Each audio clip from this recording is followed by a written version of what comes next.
لو تناهيتم إلى سر الحياة وصنعتم كائنا حيا نرى لم نزد إلا يقينا بالإله لم نزد إلا يقينا بالإله. چیر پھاڑ کر سکتے ہو ان کی, کچھ بھی کر سکتے ہو. تو آپ اگر ان چیزوں کے آگے جھکنا شروع ہو جاؤ گے, اور عزت کا معیار جو اصل عزت ہے, ایک تو دنیا کا نظام چلانے کے لیے وہ وقتی عزت ہے, وہ نظام چلانے کی حد تک ٹھیک ہے, لیکن اوریجنل عزت ذلت کا معیار وہ نہیں ہے, بلکہ اس کا معیار کیا ہے؟ تقویٰ. اصل عزت تو آخرت میں ہوگی, اس میں ہو سکتا ہے ایک بھنگی کا مقام ایک آفیسر سے زیادہ ہو. یہ نظریہ بھی کس نے دیا؟ صرف اسلام نے. ذات پات کی بنیاد پہ بہت ساری قوموں میں تفریق ہے. چھوٹی ذات کا آدمی کتنا اچھا بن جائے وہ اچھا نہیں رہتا پھر بھی. تو ایک بات تو اسلام نے یہ بتائی کہ انسان کے علاوہ سب کچھ انسان سے کم ہے, لہذا اس کے سامنے جھکنے کا تو سوال ہی پیدا نہیں ہوتا. انسانوں میں عزت کا اصل معیار کیا ہے؟ تقویٰ. اور دوسری بات, انسانوں میں تقویٰ کی بیس پہ یا دنیاوی کسی عہدے کے بیس پر انسان قابل عزت تو بن سکتا ہے, معبود نہیں بن سکتا. اللہ اور بندوں کے درمیان واسطہ بھی نہیں بن سکتا. وہ سب انسان اللہ کے محتاج ہیں, چاہے وہ عزت والا ہو یا زیادہ عزت والا ہو یا کم عزت والا. محتاج ہونے میں سب کیا ہیں؟ برابر. اس کا بڑا فائدہ کیا ہوا کہ انسان اور اللہ کے رشتے کے بیچ میں جو خالق اور مخلوق کا رشتہ ہے اس میں انسانوں کی دخل اندازی اللہ نے برداشت نہیں کی ہے. یہ بھی آپ کے مینٹل لیول کو یہ چیز اوپر لے جاتی ہے. آپ سے اگر گناہ ہو گیا تو اسلام کہتا ہے کسی انسان کو درمیان میں واسطہ بنانے کی ضرورت نہیں ہے. کوئی انسان آپ کی پیشکش اللہ کے سامنے, آپ راتوں کی تنہائی میں گڑ گڑاؤ اللہ کے سامنے, اللہ آپ کی توبہ قبول کرے گا. عیسائیوں میں کیا ہے؟ پادری کے پاس جاؤ, اتنے پیسے دو اس کو. آغا خانیوں میں بھی یہی ہے, وہ پیسے دیتے رہتے ہیں, بس نوٹ چھاپنے کی مشینیں بنے ہوئے. اسلام کہتا ہے وَمَن يَعْمَلْ سُوءًا أَوْ يَظْلِمْ نَفْسَهُ ثُمَّ يَسْتَغْفِرِ اللَّهَ, جس سے بھی گناہ ہو گیا یا اپنی جان پہ ظلم کر بیٹھا, ہاتھ اٹھا کے اللہ کے سامنے توبہ کرے. وَإِذَا سَأَلَكَ عِبَادِي عَنِّي, میرے بارے میں جب بندے پوچھے میں کہاں ہوں, فَإِنِّي قریب, ان سے بولو میں تمہارے قریب ہوں. شہرک سے بھی زیادہ قریب ہوں, درمیان میں کسی کے واسطے کی ضرورت نہیں ہے, میں تمہاری شہرک سے بھی زیادہ قریب ہوں. تو کسی کی ایسی تعظیم بھی اسلام برداشت نہیں کر رہا کہ وہ تعظیم میں غلو ہو جائے, کہ آپ اس کو اللہ اور مخلوق کے درمیان میں داخل کر لیں آپ. اللہ یہ بھی برداشت نہیں کرتا کہ اتنی عزت کسی کو دینے کی ضرورت نہیں ہے. وہ تمہاری طرح وہ بھی محتاج ہے, تم بھی محتاجی میں سب کیا ہیں؟ برابر. کتنا اچھا لگتا ہے, اللہ نے کتنا آسان بنا دیا دین کو. جب کوئی ضرورت ہو, کوئی غلطی ہو جائے, اللہ کے ساتھ دعا مانگو, اے اللہ تو اس گناہ پہ مجھے سزا بھی دے سکتا ہے اور معاف بھی تو ہی کر سکتا ہے. تو معاف کرنے کے لیے کسی کی پرمیشن کا محتاج نہیں ہے, سزا دینے کے لیے بھی کسی کی اجازت کا محتاج نہیں ہے. اسی صفت کا واسطہ دے کے انسان بھیک مانگتا ہے کہ اے اللہ تو اپنے فضل سے مجھے معاف کر دے. کسی کو بتانے کی بھی ضرورت نہیں ہے.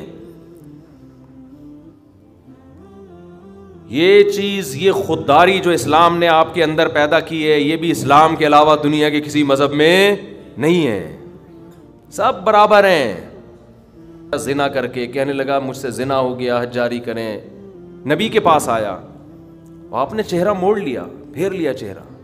کیا مطلب؟ اشارہ تھا کہ اگر ہوا ہے تو اللہ کے ساتھ جا کے توبہ کرو, مجھے کیوں بتا رہے ہو. اس کو پسند نہیں کیا آپ صلی اللہ علیہ وسلم نے.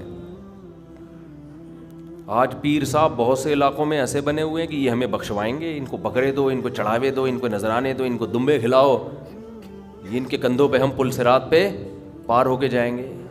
یہ پیر خود نہیں بچے گا, تمہیں کہاں سے بچائے گا. اس کی حرکتیں دیکھو تم, جو اس طرح کی حرکت, جو انسانوں کو اللہ سے ملانے کے بجائے اپنے آپ نیک بندہ نہیں ہو سکتا. ما کان لبشر ان یکلمہ, ما کان لبشر ان یؤتیہ اللہ الکتاب والحکمہ.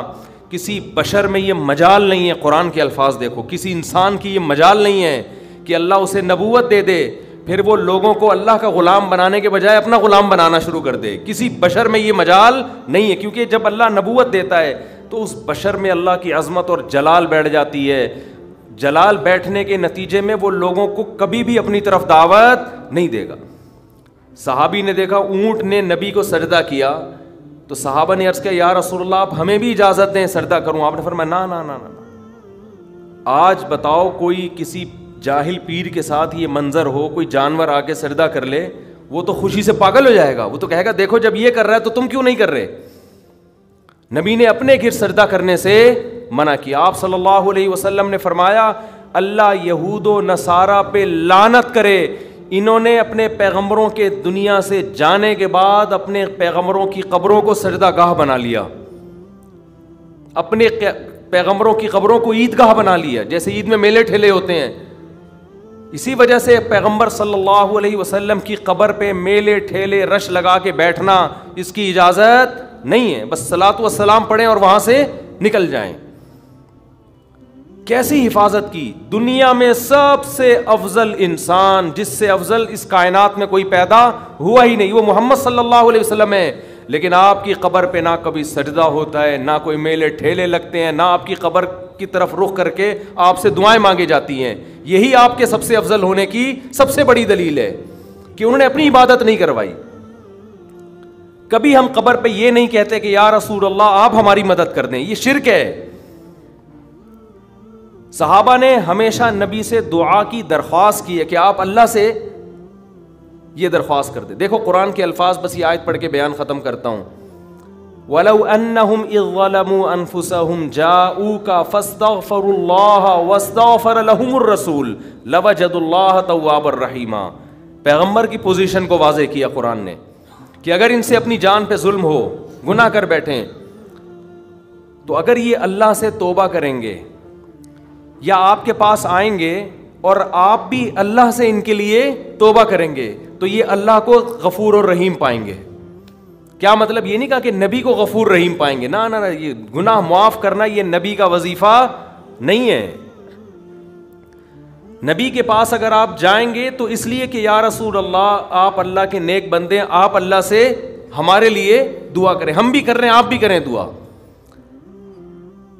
تو نبی کے لیے جب آیا تو وَاسْتَغْفَرُوا الرَّسُولَ نہیں ہے کہ رسول سے استغفار کریں, نہ نہ نہ, رسول بھی کس سے استغفار کریں گے؟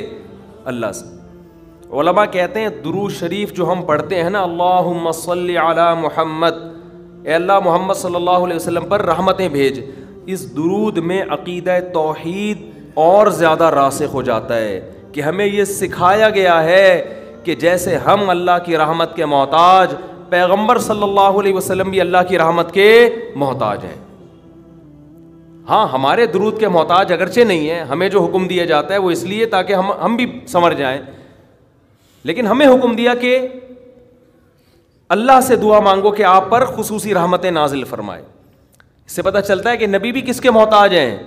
اللہ کی رحمت کے محتاج. ہوا و حرص والا دل بدل دے, میرا غفلت میں ڈوبا دل بدل دے.